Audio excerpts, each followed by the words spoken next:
Hey guys, before I start the podcast, a quick introduction. My name is Warnit and I'm the founder of Pet Excel Marketing. Pet Excel Marketing is a marketing agency that specifically works with pet businesses. Over the years, we have worked with pet food brand, pet relocation businesses, pet SaaS companies, pet clothing brand, cat food businesses, dog grooming services, and many other product and service-based pet businesses globally. Our services includes everything from creating graphics to running your ad campaign. Not only that, we have built amazing websites and apps for pet businesses. So if you have a pet business and would like us to help grow it, click on the first link in the description to book a call with our team. Now enjoy the podcast. Hey guys, welcome back to another episode of Pet Brand Podcast, where we dive into the stories behind the most innovative and impactful pet brands in the world. Today, I'm thrilled to be joined by incredible guest, Dr. Andria Beal, a scientist and the visionary founder and CEO of EpiPaws. Her brand is on a mission to revolutionize how we care for our pets through epigenetic science, starting with something as fundamental yet often mysterious as age. I'm your host Warnit, and on this episode, we will be bring on the podcast, we bring you the voices of trailblazing pet brand founders, the ones who are shaping the future of the pet industry. So whether you are fellow founders, entrepreneurs, or just a passionate pet professional, this episode is packed with insight, inspiration, and a whole lot of science-backed innovation. So let's jump right in. Andrea, thank you so much, first of all, for being on this podcast. Thank you so much for having me. Amazing. So yeah, to kick things off, and set the stage, can you take us a moment to the can you take us back to the moment when the ideas of EpiPause first started? Yeah, absolutely.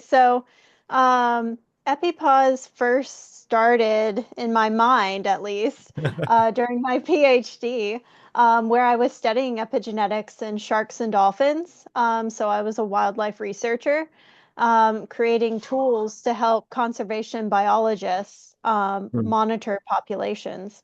Wow. Um, so I created an age estimation test for dolphins. It was the Hmm. first age estimation test for them.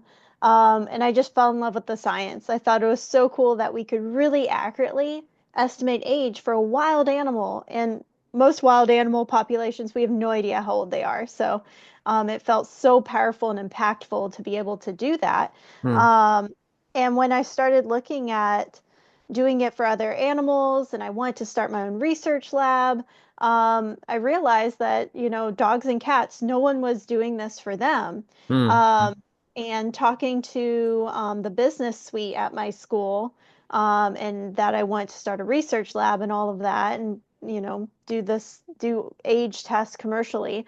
They kind of stopped me and said, well, hey, you want to do it for dogs and cats? Like, there's a really big market for that. So you should focus on dogs and cats and what you can provide for the pet space as a company and just Hmm. focus there for a little bit. Which then, from that moment, I knew I was going to bring an age estimation test to the market, but the idea kept growing because my senior animals, I had 4 dogs since I was 18, my big Wow. adult move to get 4 dogs at 18. They were becoming seniors during this time. And me and my husband, we felt super blindsided by illness and death, and that health monitoring for our pets wasn't adequate. And that's where the idea for EpiPaws really grew. And it became like a big vision for the company that we're going to not only provide something impactful like finding out your pet's age, but we're Hmm. also going Hmm. to innovate in the health space where we can look at something called biological age, which is a proxy of how quickly the individual animal is aging and how healthy they are. Hmm. Hmm. Let's talk about the product itself. What do you think? What makes your pet age test different from, let's say, other pet DNA tests out there in the market? Yeah, so with the technology that we use, we're looking at something called epigenetics, Hmm. and Hmm. more specifically, DNA methylation, which Hmm. is this little methyl group that attaches to the outside of the DNA sequence. This little molecule is functioning and turning genes on and off. So, a big differentiator between us and a traditional genetic test Hmm. is that in genetics, they're just looking at the actual sequence, the genes that the animal has. Versus us, we're looking at these molecules and where they're appearing on that genome and might indicate if a gene is actually being turned on or off. Because you have the whole genome in your cells, but not all of those genes are being expressed, and that's what epigenetics is playing a role in. Um, with that, we can tell something like estimating age, and that's just simply looking at certain genes in the genome and where there's this DNA methylation, measuring how much of it is there. And that's how we're able to give an age estimate to someone, versus traditional genetics can't do that. So like traditional genetics, like using that, like does it give like approximate age, or that does that differs? Like your process gives the exact age, or that, what's the difference? Yeah, so with genetic testing, they can't estimate age at all. They would Mm, just mm. be able to look at what genes an individual has and give an idea of health risks, like Okay. what someone Mm, is predisposed to developing a disease in, such as like the cancer genes. And it's not that you will develop cancer or that you will have this disease, but you have a higher risk mm, unless it's mm, a direct genetic disorder, like a gene. If you mm, have this gene, you have this disease. They can also talk about that. mm, With epigenetics, what we what we can get besides just being able to measure that molecule and be able to say how old an individual is, mm, um, we can also look at how healthy an individual is right now. So, where mm, genetics is mm, saying, hey, you're predisposed to developing a disease, epigenetics says, hey, you're actually developing a disease right now. Those markers are starting to accumulate in that pattern that we see, mm, connected to a certain disease endpoint. mm. That sounds fascinating. And like let's talk about the logistics, right? So like what's included in pet age test kits, and like how is it easy it is to use, Yeah, so with our first product in the market, which is just for age estimation in dogs and cats, it looks very similar. So here's where it looks very similar to a genetic test. It's Okay. like a Uh, 23andMe for your mm, pets. mm, You order a kit, you get the swab materials. So mm, you swab the pet, send us back the sample, and then we process it in the lab and we calculate an age estimate for our mm. customers. We have a nice platform now that we've set up where you can Yeah. receive your age result. Mm, And this platform will continue to expand to mm, incorporate our next test coming out this summer, which is the biological age test. mhm. And how much time it does the whole process take? Yeah, so from the time we receive the sample right Mm, now, we tell our customers to expect 4 to 6 weeks for processing of that sample. mm, DNA is more involved than doing a traditional genetic test, so it does take a little bit of time. mm, mm. We're also working on that. We're hoping that here soon, maybe towards the end of the year, we're doing faster turnarounds. Yeah. Um, Mm, mm. so yeah. Love it, love it. Talking more about the brand mission and vision, right? Like it's clear that the product is impactful. So like how, but like I want to know like more about the vision. Like what's your long-term vision beyond age estimation? Can you explore more areas into this? Yeah. So beyond this age estimation, we want to be measuring aging rate. That's our next place that we're going, and that's that Mm, biological age test that we're going to launch this summer. Um, but even beyond that, we're really interested in helping pet owners be empowered to better understand their pet's health. We're all individuals, so are our pets. And something that's even missing in human health is this personalized healthcare. And that's what we're trying to help facilitate is a way for a pet owner to do their own essentially case study on their animal mm. as we should as we Yeah, should for ourselves too. It's like going to the doctor. You can't trust the doctor to do yeah, what's best for you. You have to yeah. be empowered and come knowing what you need for your own health. Mm, That's just the reality of things. And we have to do the same for our pets. Mm. and we're in charge of our pet's health. So we need something to help facilitate this and help educate us as pet owners Yeah, on yeah. how to best care for our animals. And that's the real vision of EpiPaws is that we can provide this to pet owners. Mm. But also we want to provide this to pet industry partners. Yeah. So that's a huge part of our company that hasn't fully materialized yet is that we're trying to work with B2B partners like Mm. nutrition companies, Mm. pharmaceutical companies to Mm. bring this technology to them so they can make their products better. Definitely, definitely. And can you share any stories, any case studies of a pet parent who used, EpiPaws and experienced a real transformation in their pet's health? Yeah, so what I didn't realize when I first put this first product out just to estimate age, how impactful it really was going to be to pet owners and how much value they were going to get. I actually discounted value I would be providing by providing age. I knew that Mm. age is important for how we feed our pets. We should change their diet over time. The way they exercise, we should be mindful of that. And it should change over time as we age, just same as Mm. humans. Mm. Mm. Lifestyle things, making sure they're not jumping down from like high places is like actually a big thing that you should be monitoring for as your pet ages and they become more frail, Okay. to avoid these injuries that could be detrimental. Mm. And so I knew all these things coming in, but um, I guess from the pet owners, the feedback I was getting was these people were so, so happy to find out how old their pet is. They really had no idea. It was like a big mystery that was like they had over 5 years of uncertainty around this age because when they adopted, they were told an age that was really, really far off. And so they really wanted to believe that age. And so going on of time and seeing the physical changes in their pet, they were Mm. at odds Mm. with this and what that meant. And so it really brought a lot of peace of mind to fully understand their animal and how old they really were and if they were providing the right care. And that's what I've heard from several pet owners is, oh my gosh, thank you so much for helping us discover our pet's age. Now I know how to do X, Y, and Z, for their health care or what we want to do, or we just feel better. So at the same time, it's transformational for how they're going to care for the pet and Yeah. how that pet will benefit, but it's Mm. also transformational for the peace of mind that the customers are getting, which was something I really didn't think about that much, is how much peace of mind a pet owner Mhm. would get. Mhm. Love it. Talking more about the entrepreneurial journey and your startup life, right?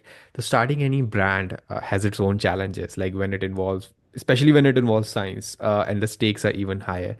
So what were some of the biggest hurdle you faced turning EpiPause from a scientific concept, from your idea to like a real business? Yeah, so definitely the cost. Yeah, So R&D and sequencing and all of that's definitely. really Yeah. Mm. expensive. Mm. So right off the bat, when I start this company, I was a fresh graduate, just finished my PhD, decided Yeah. I'm going to do this. I'm going to create this age test for dogs and an age test for cats. Yeah. Um, so to start my journey, I had to be really crafty and really you know, work smart, really work smart, and work hard too. Mm. So Mm. I started going to local dog events and Yeah. talking to people about, health and how we want to create. I wanted to create a new health test for pets. That's what I was leading with, knowing that I needed samples for age estimation, which is more of a niche thing. So I led with the bigger vision of, we need samples for this health test we want to produce. Yeah. Um, and so I went to these festivals. I started asking pet owners if I could swab their pet and if they would join our research program. Yeah. And that's how we started our first our biobank that we have now with all these DNA samples from dogs. Okay. For cats, there Mm. weren't festivals for cats. There are some now, but like I've never been to one, which I need to do soon. Yeah. But for cats, I had to go to the internet and like put the word out. Hey, we're recruiting cats for our study. Mm. Who wants to participate? Mm. And so that's how we kind of kick things off as far as samples go. Hmm. And I spent I spent all the money to my name basically starting this company, doing the Yeah. first sequencing and all of that to Hmm. create the age test Wow. for Wow. dogs and cats. Hmm. Yeah, so I really went all in. And it Yeah. was me, myself, and I, doing this company for the first about year and a half. My husband was my greatest support. He was helping me along the way. So does But he yeah, also have like a scientific background just like yours? Okay. no, he doesn't. Hmm. He's some business background. So we do own small businesses together. Okay. Okay. We've owned a motocross track. We have a boat rental business. Okay. So he has business background. So that's where Wow. he was Wow. helping me the most. That's a perfect match. Yeah. Definitely. And talking more about the let's say that you did you approach like the people for funding, investors for funding? So like did you Yes. face any sort of like skepticism from them when it comes to pet industry? Yeah, so I really didn't do a lot of fundraising until I had launched the product already. Hmm. I Hmm. was kind of talking and learning about that, and like, of course, I wanted some angel investors, but Hmm. um, Hmm. I really felt like the best way was to prove that we could. I mean, if I could do it without getting money from anyone, Yeah. let's try that first. And I had just enough money to create my test and then to launch. Really, our business model is great because I can sell tests and products, and the COGS come later for the sequencing. So I had a Hmm. little wiggle room to leverage sales revenue coming in and get things done and get some marketing done. Hmm. So I could start up with $0 basically once I had the test created. Um, so I did that, and then it was after I had launched, I was at a conference, um, and that's where I really kicked off trying to raise funds for marketing dollars because I Hmm. realized it was really expensive to go direct to consumer, and I needed more marketing dollars to try things. Definitely, yeah. And also with Um, your product, like it requires a lot more education than the products that are already in the market, right? Yeah. Yes, that was a major a major challenge was education. So most people didn't even know this technology exists. So they see an ad and they're like, "Oh my gosh, I didn't know you could do that." I'm like, "Yep, Hmm. brand new technology." Hmm. Um, Hmm. so actually what we were able to leverage was when I launched, there was no age estimation test for dogs or cats in the market. Yeah. And during my soft launch, which was actually in the end of 22, another company launched a dog age estimation test at the exact same time as I did. So we entered the market at the same time. Hmm. I was still the first one for cats. But what I liked, and I got this from a lot of people, was like, oh, this big genetic company just released an age estimation test at the same time as you. How do you feel about that challenge? I'm like, that is awesome. They have, this audience and they're educating them about this technology, Yeah. so I don't have to. Yeah. And we'll get customers just residually because they'll see that and wonder if there's another test out there. And Uh-huh. sure enough, we were getting customers that had seen Wow. their test and found out from them, but maybe chose us for whatever reason. Uh-huh. Um, so I wasn't worried. I thought it was pretty cool to have somebody else do the education piece and Yeah. put their dollars behind that. Great, great, great. And for listeners, who are early in their own pet brand journey, when did you start it? Like when did you first start it? Which year was it? Um, so it was in January of 2022, and we Wow. soft launched the test at the end of that year in like I think it was October. Wow, wow. So anyone who's listened to this podcast and who are like starting their own pet brand journey, so what advice would you give to pet professional or researcher trying to turn their ideas into pet brand? Oh my gosh, you have to meet everyone in the pet industry. Like, it's a Yeah. small knit group, Mm, and that's mm. where you'll really advance your company is by getting to know people in the industry. Everyone's super friendly and helpful. If if you're starting a pet company in the space, whatever vertical that may be, I'm happy to talk with any founders and help them on their early start journey because that's what I did. I just started reaching out to any and everyone in the pet industry. Mm, Can I pick your brain? Can I learn how to, create my company in the pet industry? mm, Everyone's so helpful. And founder to founder advice is the most valuable advice I've ever gotten. So that would be my recommendation. mhm. And speaking of the broader industry, let's zoom out. So have you noticed any trends in the pet industry itself that align with what EpiPaws is doing? Absolutely. So with our health monitoring test, there's use cases that we Mm, can, like more specific use cases. One is evaluating nutrition and diet and optimizing a diet for an individual animal. With that, we see a huge trend in the pet industry where pet owners are wanting healthier food and they're more interested in better understanding diet and nutrition. mm, mm, There's these new fresh food companies coming out, and everyone's leaning into that trend that fresh food has got to be more healthy than high mm, processed foods. mm, mm. Um, there's yet to be solid research that proves that that is the case, but Okay. our technology is Mm, well on its way to being the way that a company or an individual can monitor and prove out what is okay. actually healthiest for an animal to eat. Mm, So that's a big alignment for us with a trend that's currently happening in the pet industry. mm. Love it. And looking ahead to the future of animal health, like what's your dream discovery or breakthrough you hope to achieve through EpiPause research? Yeah, I think it's the big dream to achieve is being able to avoid diseases in the first place. Mm, mm, With our technology and what we're studying and this aging process that we're studying, it's really that aging process that leads to the breakdown of things and mm, a disease mm, state in the end. So those age-related diseases. That's mm, why they call them that. Age is mm, the number one predictor of them, and it's really that aging process, which is the breakdown of function in the body that's mm, leading to mm, the end disease state. If we're studying this process and we're starting to pick up on patterns that are trajectories into disease end states, mm, we have this huge opportunity to learn how to intervene at such an early stage that maybe we can reverse that trajectory or, make it go in a different direction and mm, sustain health for a mm, long time, which really unlocks longevity and put the potential to avoid and make diseases almost obsolete. And then mm, how long could we live as humans or as pets if we figured out how to do that? That's the big audacious goal that we're actually working towards, mm. is unlocking longevity from a standpoint of disease avoidance. Wow, amazing. And for those who's interested in collaborating with you, like how can, let's say, veterinary clinics or pet businesses, can collaborate with you on this research?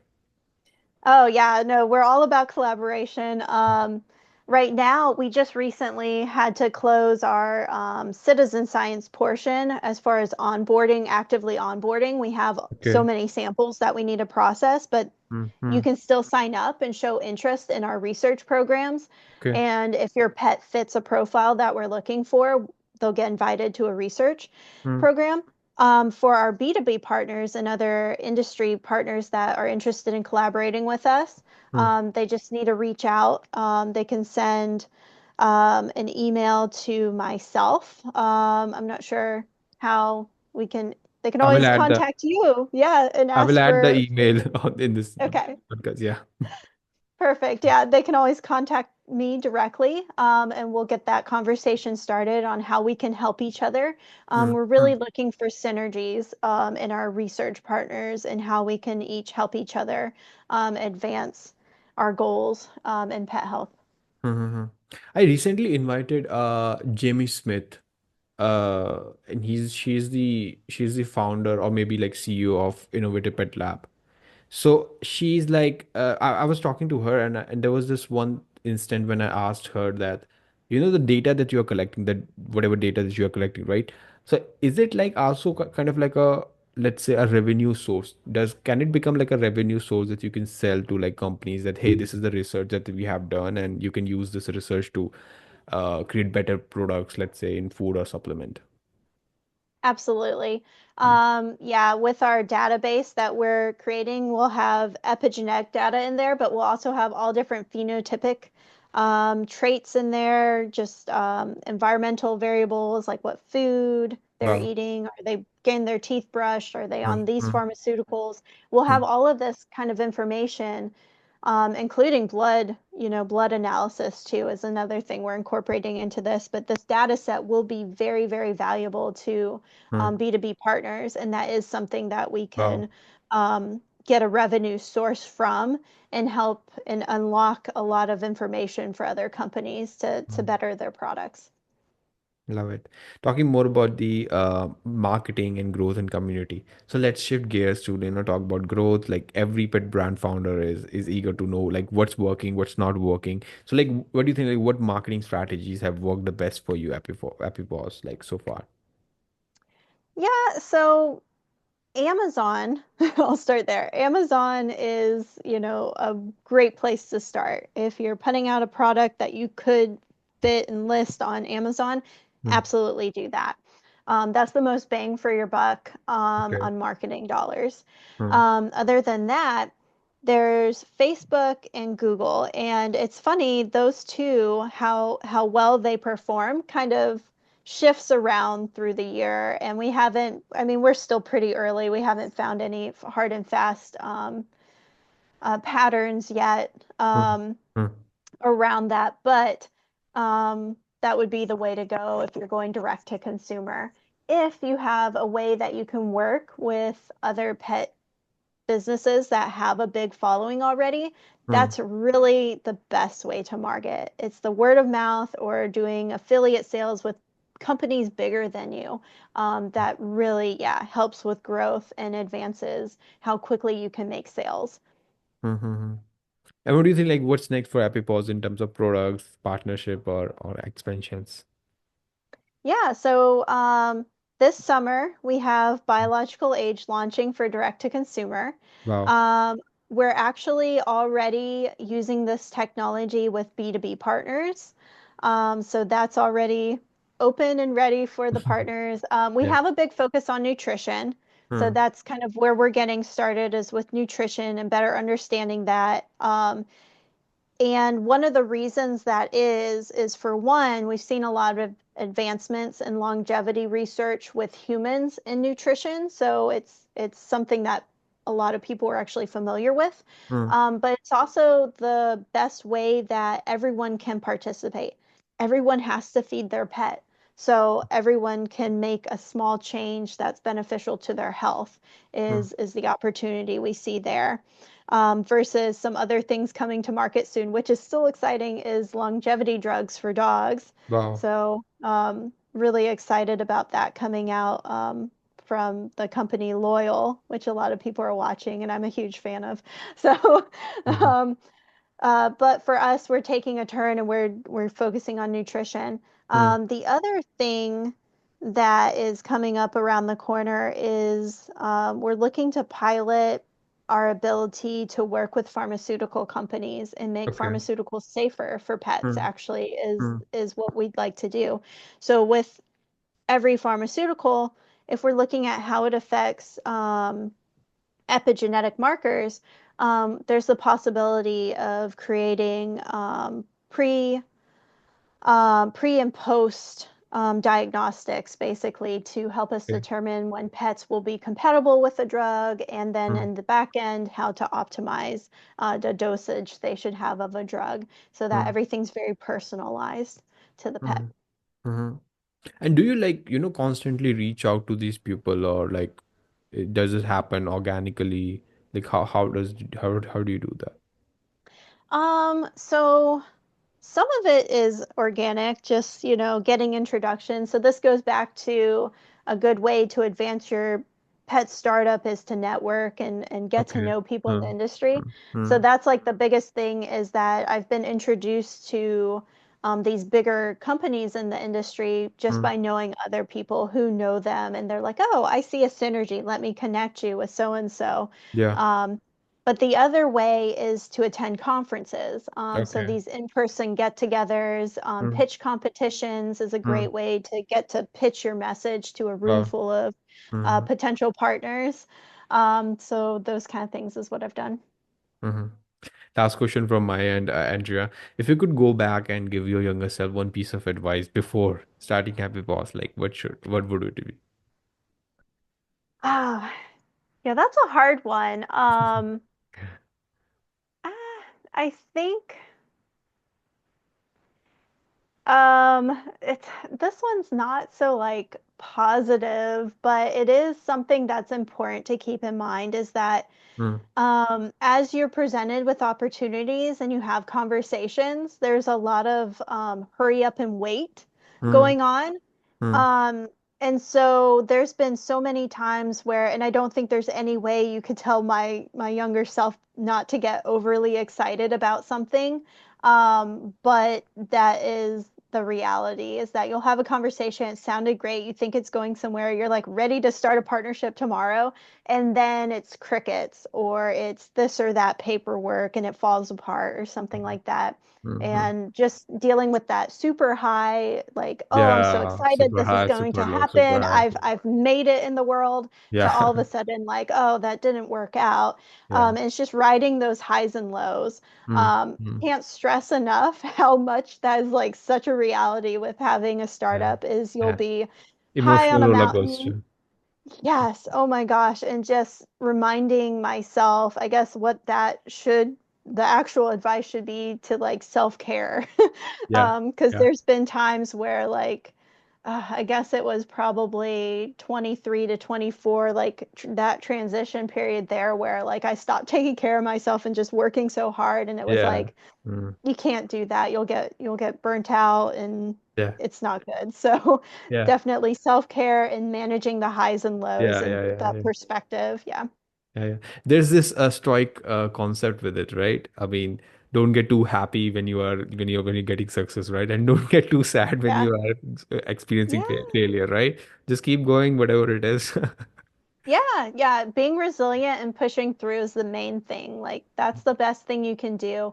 And for me, like there's times when there's disappointment and you can have Mm. your moment of disappointment, but the important thing is that your mindset turns to whatever Yeah, it needs to be to yeah. keep pushing on. For me, Mm. it's always when I get shut down or turned down or whatever, I might be upset and worried about it for a little bit, but then the immediate Mm. correct response is, well, I'm going to show them. I'm going to prove them that this is going to work, or I'm going to fix what they said needed to be fixed, and it's going to be good. Mm-hmm. That needs to be the mindset always. Mm-hmm. Definitely. And that brings us to the end of the episode of Pet Brand Podcast. Huge thank you so much, and Dr. Andreas, first of all, for being on this podcast. Yeah, thank you. This was really fun. You had great questions, and I appreciate it. Thanks. And to all our listeners, whether you are a fellow founder, an inspiring pet entrepreneur, or a dedicated pet professional, I hope this conversation sparks some fresh ideas and motivation for your own journey in the pet industry. And if you enjoy this episode, don't forget to follow, comment down below, just interact with this. And if you're curious about how EpiPaws is changing the game, be sure to check out online. I will leave all the links in the description below in your email too.